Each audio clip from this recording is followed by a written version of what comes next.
কিছু না খেয়েই আমরা হাসপাতালে বেরিয়ে পড়েছিলাম, তাই বসে একটু হালকা করে। আর যেহেতু আমাদের এমআরআই রুমে ঢুকতে দেবে না, তাই আমরা বাইরে ওয়েট করছিলাম।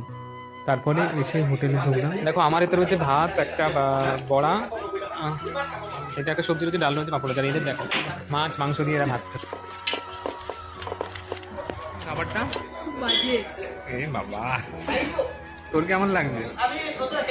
সত্যি আগের দিনে যে হোটেলটা খাচ্ছিলাম আর এই হোটেলের টেস্টটা একেবারে মুখে নেওয়ার মতো না। হোটেলটার নাম হচ্ছে অন্নপূর্ণা হোটেল, পরে ছবি দিয়ে দেবো। তো আমাদের তো মুখে রুচি লাগেনি, তিনজনের রুচি লাগে। আমাদের আজকের রান্নার মধ্যে রয়েছে ভাত, ডাল, আর হচ্ছে আলু ভাতে বেগুন ভাজা, আর ডিম সেদ্ধ বর্ষা আনছে। রাতে ববুন হোটেলে এসে এই রান্নাটা করেছিল। বাড়ির রান্না খাবার খেয়ে সত্যি মনটা তৃপ্তি হলো। কেমন লাগলো?